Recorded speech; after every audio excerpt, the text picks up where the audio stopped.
Hello, folks. I want to tell you a chemical story. I'm Larry Livingston of the DuPont Company. This story is about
What does a chemical company have to do with us? That's your drinking water over there. It is?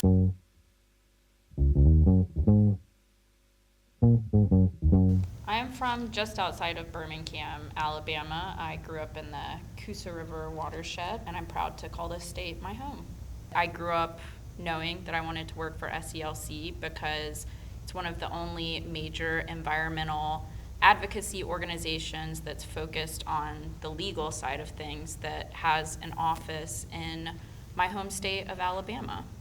PFAS stands for per and polyfluoroalkyl substances, which is just an umbrella term for these certain kinds of chemicals that have a really strong bond. It's a fluorine and carbon atoms bonded together, and it makes them really resistant to things like heat and oil and water. But those same useful properties of PFAS also make them biopersistent, which means that they do not break down in our environment, they don't break down in our bodies. They've been nicknamed forever chemicals. Once they're released into the environment, they don't break down for many, many years and bioaccumulate in everything, people, fish, plants. So it's a really useful family of chemicals for a lot of things that we do in our everyday lives, but we've been pretty careless about the way that we use it and dispose of it, and that's led to widespread contamination in almost every water body, certainly in the United States.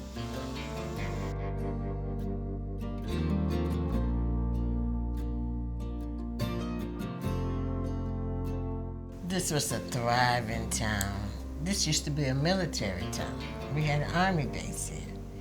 We had clothing stores, grocery stores, John Deere tractors, the whole 9 yards. And then it's just dwindled down to nothing.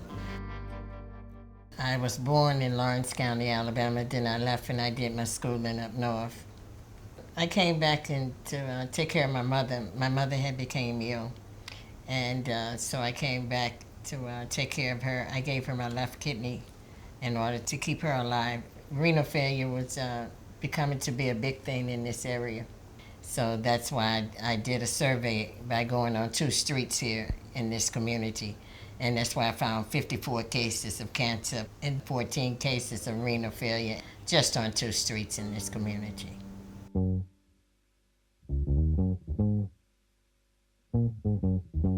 I was trained as an environmental toxicologist, so environmental chemicals, elements, heavy metals are things that I spend my time on in terms of trying to understand how they affect people's health.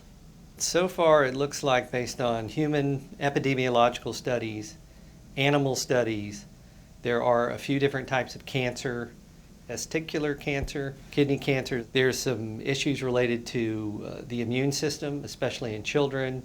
In that case, some types of PFAS tend to make kids less receptive to certain types of vaccines, and they just don't develop the proper immune response. There's also liver effects, and because of the range of different types of PFAS and the widespread exposures, virtually all of us are exposed to PFAS. PFOA and PFOS are 2 different types of PFAS chemicals.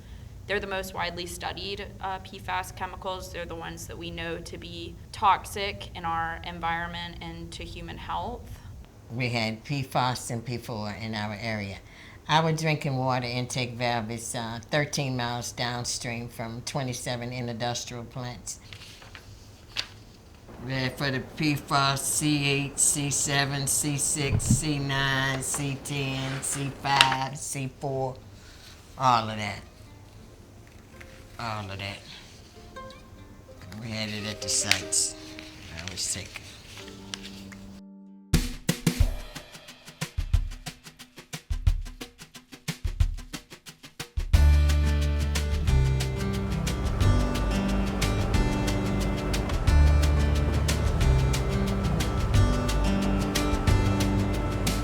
So I am from Alabama. I'm very proud to be from Alabama. I think it's really, really important that we all keep our chin up when we think about what it means to be an Alabamian. So we are on Lay Lake on the Coosa River, right above Lay Dam, the oldest dam on the Coosa River. And we're sampling for PFAS here because we're interested in learning a little bit more about the way PFAS might move between our reservoirs through the hydroelectric dams on the Coosa River. Essentially what's happening is there's a little collection disc right at the bottom here that captures over like 25 different types of PFAS chemicals. So it takes about 15 minutes for all that water to percolate through, and then once it's through, we just ship this back to the lab, this disc in here, and they can tell us all the concentrations that they found within this certain milliliter of water. Last year we had about 65 different representative samples of PFAS along the entire Coosa River. I think over like 80% of our samples had some type of PFAS compound detected within it. The Coosa system has horrible PFAS contamination. Some of the highest, if not the highest, in the state. So North Georgia, Dalton, Georgia, is known as the carpet capital of the world. And PFAS has been widely used in the textile and carpet industry for stain resistance.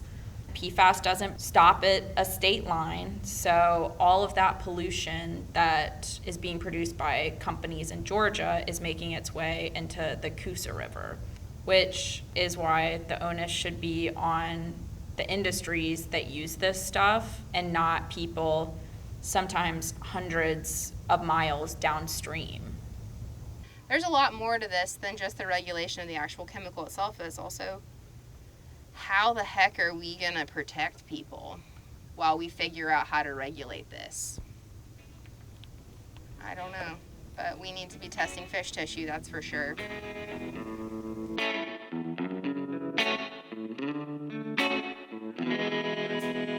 We are in Quayhatchee. We're at the boat ramp at Alabama Highway 92.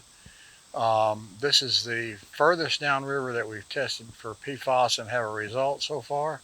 So we've got a sample out for testing further downstream to help bracket the area of the river of most concern for fishermen.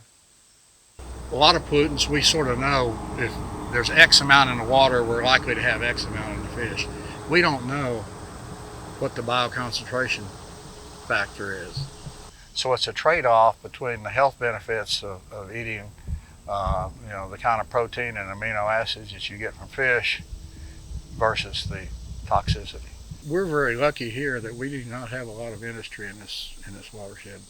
Novacell is probably our biggest concern.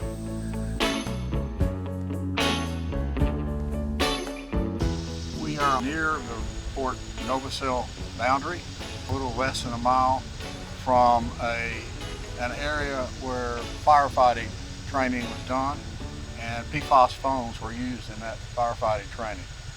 We have an area with significant groundwater contamination behind us. We don't know yet what that contamination is off-site, but we do know we have PFAS coming off-site in surface water. The Army, I think at this point, is pretty much just defined areas where they expect that there's a PFAS problem, but they really are at a very, very early stage. And that's one of the reasons we want to try to kickstart that issue, both with the Army and with our state agency, for them to be a little more proactive. Don't wait for deadlines. Get out here and and do some well testing where these people's wells may be contaminated with PFAS. So we're just trying to do whatever we can to nudge that process forward.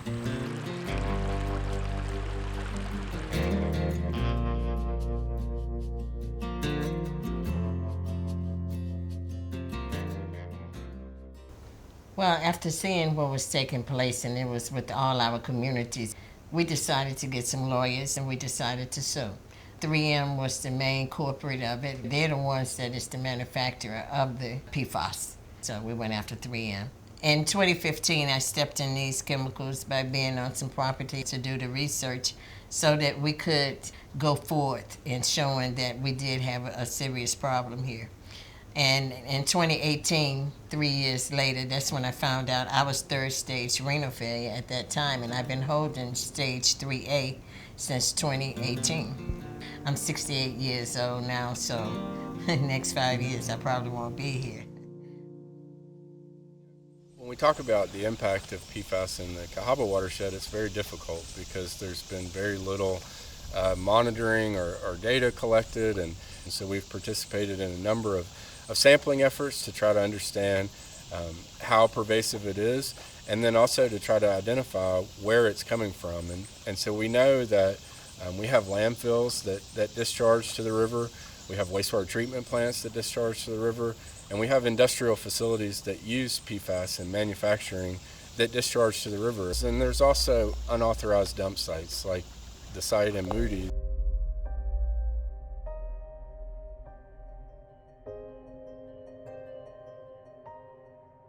In November of 2022, we got kind of a notice that a fire had started there, and we started trying to understand what the potential impacts to the river would be.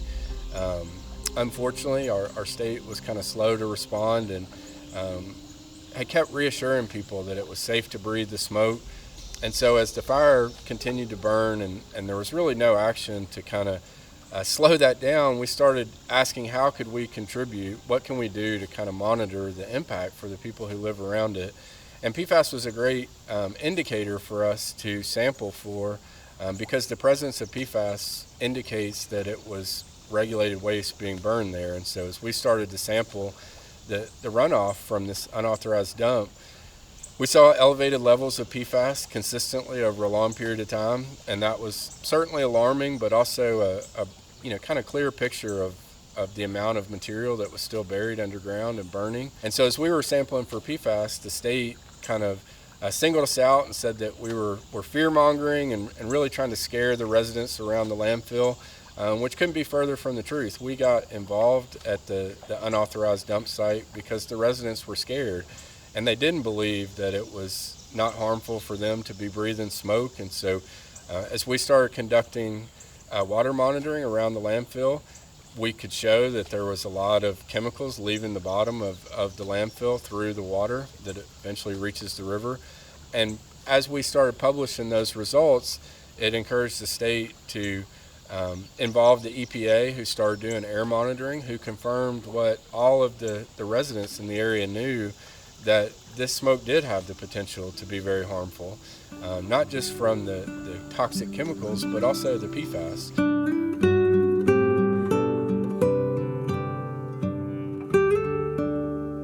We have about 100,000 people that we service. We currently make about 7.5 to 8 million gallons of water a day. But basically we handle all of Western Morgan County and Eastern Lawrence County. There was a blood study done in our area, and so basically we knew that there was something here that we needed to be addressing. We started trying to do testing on it. People think this stuff just happens overnight. It really doesn't. Once we're aware of what has to happen, we actually have to go to work with each other. Then we have to do pilot testing to see what's going to be the best method, that's most cost-effective method for the customer also to remove these chemicals. So in the case of PFAS, there's two main forms of technology. One is granular activated carbon filtration, and the other is reverse osmosis. Granular activated carbon is basically like a giant Brita filter. So it's carbon, and when the water flows through that carbon, the bad stuff like PFAS adheres to the carbon, and what comes out is clean drinking water. You have two chemicals, PFOA and PFOS. Both of these were prominent in the river and prominent in our drinking water. We went ahead and put the carbon in. We were able to be very successful in removing those long chains. What we saw through testing was that the short chains were breaking through. So as we designed a permanent solution, which either looked like more carbon or ion exchange, or it looked like a reverse osmosis system, we opted for the reverse osmosis. Reverse osmosis is basically where you push water through a really small membrane really quickly, and that captures everything from the water. Reverse osmosis, I think, is generally held as the gold standard for treatment of PFAS because it gets more types of PFAS out of the water than granular activated carbon. But it takes a lot of planning, a lot of design, a lot of coordination to build a system that complex at a drinking water facility. So the plan was, we're going to run this carbon plant and then we're going to move to a reverse osmosis plant. New tonight at 10, the Board of Directors for the West Morgan East Lawrence Water and Sewer Authority agreed to settle its lawsuit against 3M Indicator. The lawsuit accused 3M and others of contaminating drinking water in the Tennessee River with potentially cancer-causing chemicals. And after suing them, we were able to get a reverse osmosis system for our water. One of the best moments of my time since being in this seat has been getting Brenda to come and join me at the plant and walk her through and show her all of the things that she was fighting so hard for. And you've won. Like, you fought for your neighbors, you fought for yourself, you fought for your community, and we appreciate that. We appreciate your fight. We are your partner in this fight, and this is the result of our work.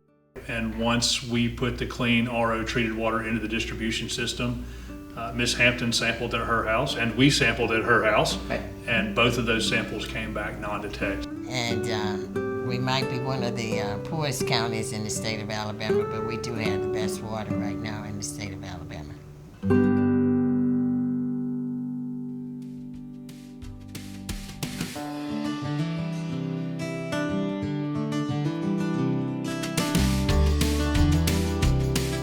So today in my house, I had a reverse osmosis system installed. And so this filtration system will allow me to have the functionality of having, normal water, and then also being able to turn this on for drinking water if I'm making pasta or filling up my tea kettle. It's frustrating that as a consumer that we're having to take these extra precautions. Like, there are days that I don't think that I should have to do this. This should not be my responsibility to make sure that my water is clean. But until we have environmental regulations that are stringent, until we have environmental regulations that are enforceable, and until we have drinking water supplies in municipalities that have the funding as well as the community engagement and education, this is the best thing that I can do to protect myself. And I recognize that it's a privilege for me to have this filter put in at my house, and I'm very grateful. But I'm prioritizing that within my own personal budget because I think it's just like that important. Anyway, all this to say that PFAS are really scary for me as an advocate because I can't show someone like this is PFAS contaminated water, because they're gonna look at it and go, well, that just looks like normal water.